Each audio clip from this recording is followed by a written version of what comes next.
Hi there. Welcome to She Spice. Foxx, being a major name in the business, would keep him hush about Hollywood's in the background happenings.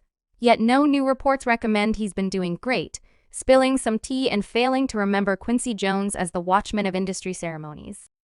Foxx may be tossing one more name in with the general mishmash, and think about what the name in the blend is, as a matter of fact.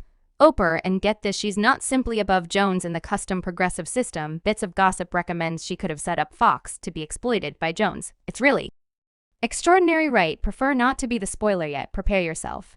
This is only the start, so when we discuss Oprah, everybody resembles all-out symbol, right? Yet honestly, there's an entire side to her talk. Hat is flying unnoticed. Sure, she's been in several strategy discusses, yet there's this more profound, hazier side to the debates around the television have. That is the reason James' alleged sensation disclosure got online entertainment in a free-for-all scrutinizing how she could be connected to setting him up with Quincy Jones. Shockingly, there's a genuine substance to that case. So Jamie Foxx, the man with the Oscar, Grammy, and a blockbuster diary, has been in the diversion game for a long time, right? Well, in a new visit with Scott Evans from Access Hollywood, he let the cat out of the bag.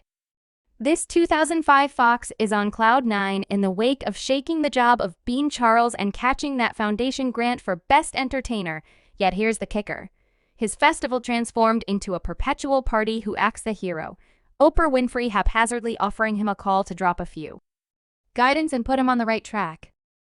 Jamie Foxx, thinking he was only paying special attention to his general benefits, figures out she had a few slippery plans at her disposal. As per him, she directly lets him know you're blowing it during one of their easygoing hangs. Oprah is like, we should get genuine here, and choose to take him someplace to cause him to understand the heaviness of what he's doing. Listen, man, you're doing great, man.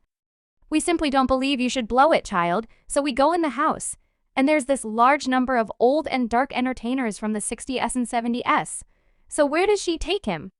As a matter of fact, Quincy Jones Dean envisions this improvised mediation scene.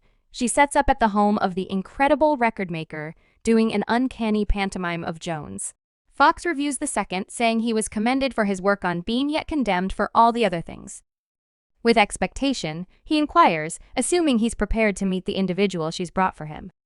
Poirier thinks back about seeing Foxx at a party, provoking Foxx's affirmation to move. Poirier concedes that Foxx's presentation caused him to develop masterfully, contrasting it with a two in development, and vows to share something significant with him. So let me separate it. Foxx getting the high GBS from Jones could appear to be irregular. However, trust me, it's no joking matter now. Even if you're only a little into Hollywood energies, you must know Quincy Jones. He's the genuine author. We're talking unbelievable makers, performers, lyricists, everything. They even call him the dark backup parent of the business. And for a good explanation, Quincy's history is that of the music scene. Straightforward Sinatra, Aretha Franklin, Rufus, Chaka Khan, and oh, the Lord himself, Michael Jackson. However, for what reason is he continuously standing out as truly newsworthy? Well, it's not only the music enchantment. Something really doesn't add up about Quincy that has kept him at the center of attention for quite a long time. There's forever been this hypothesis about Quincy's sex inclination for certain wild cases, that he kind of pushed folks into gay connections to support their Hollywood game. I know it sounds shameful, and the rundown of assumed flings connected to Quincy resembles a perpetual parchment. However, assuming we're discussing the juiciest pieces, two names generally take the spotlight in Quincy Jones' heartfelt adventure. As a matter of fact, Tupac and the new sovereign himself. Will Smith's word on the road is that Quincy Jones could have driven them into his own form of Hollywood sleepovers. This sort of dim association with Quincy clearly left an imprint on murmurs that he was attempting to, share his inclinations now.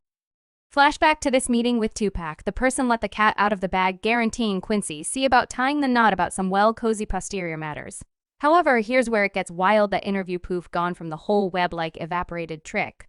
Or not, it takes a serious clout to clear out a visit like that, and since Tupac's not around to give us the 41, Quincy appears to have pulled a Houdini on the entire circumstance, passing on us to draw an obvious conclusion. Even Napoleon, when barbecued about the alleged connection among Tupac and Quincy, directly up shut it down in a meeting. Buddy denied everything and went into all-out guard mode for Jones.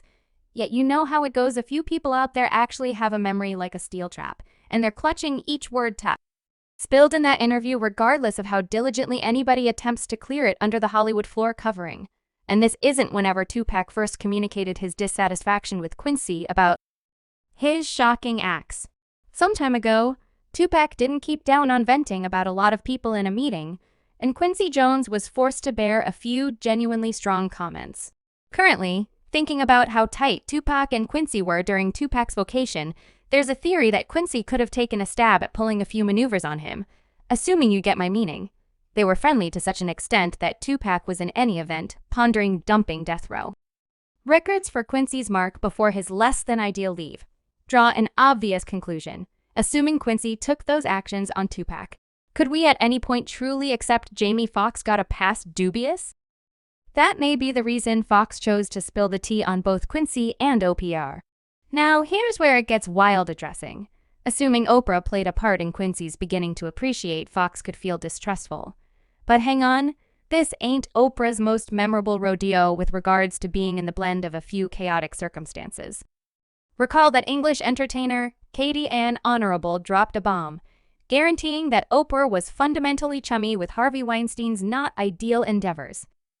As per Katie, she was wowed when she initially met Weinstein at a London occasion where he was chilling with supermodel Naomi Campbell, and to finish it off, he was hanging off his arm like they were a definitive trio. She let the cat out of the bag in a sad public interview in Manhattan to examine the sex TFK claim. She documented a day sooner against Weinstein in a Manhattan government court, sharing how she at first thought Weinstein had something phenomenal coming up for her when she met him in London. Quick forward to 2014, when she guiltlessly brings her showreel to his lodging, believing it's all business. Yet shock once inside, Weinstein doesn't care a lot about her show genuine. Rather, he begins getting gushy while nonchalantly tossing and snaring her up with a displaying organization in London to discuss an unexpected development. Respectable joins the setup of entertainers and models, guaranteeing Weinstein went too far, utilizing the commitments of the profession to get what he needed. And this is somebody Oprah's been hobnobbing with for a really long time.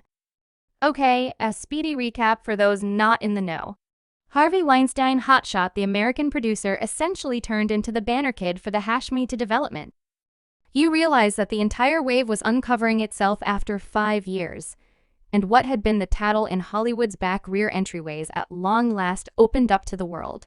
News broke about these unstable articles spilling the tea that Weinstein had been playing with and bugging heaps of people. Like until the end of time, the person used his power like a domineering area of strength to jerk them into keeping calm. Ronan Farrow spilled a few significant subtleties in The New Yorker back in November 2017. It turns out Weinstein wasn't simply lounging around wasting time. He went full scale and recruited this English-Israeli analyst crew called Dark 3D Shape to close down those misuse claims. Picture this under spies with counterfeit IDs.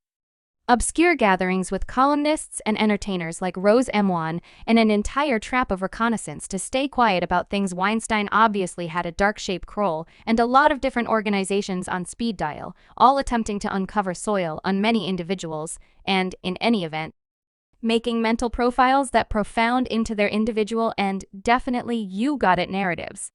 This person supposedly had a go at pulling Woody Allen Ronan's dad into his wreck, trusting Allen would assist with closing down Ronan Farrow from uncovering the cases of say against him. Allen, however, chose to pass on that one and declined to get involved. Yet that is not all. Weinstein wasn't simply wasting time. He clearly roped in Dark Solid Shape again to turn up the pressure on writers Meghan and Jod Cantor, the ones diving into the claims against him. As per Cantor, a Dark 3D Square specialist went secret, acting like a ladies' rights promoter, attempting to pull some control enchantment. Cantor even went to Hillary Clinton for help. However, it appears that the governmental issues of it all got tangled in October 2017. The New York Times and The New Yorker detailed that in excess of 12 ladies blamed Weinstein for sex pestering, or are phrasing them. Numerous different ladies in the entertainment world consequently announced comparable encounters with Weinstein, who denied any non-consensual because of these claims. Weinstein was excused from his creation organization, suspended from the English Foundation of Movie and TV Expressions, and ousted from the Institute of Film Expressions and Sciences. He likewise left the Chief Society of America and was decried by driving figures in legislative issues whom he had upheld. The Los Angeles Police Division opened a criminal examination for a supposed R in New York and London.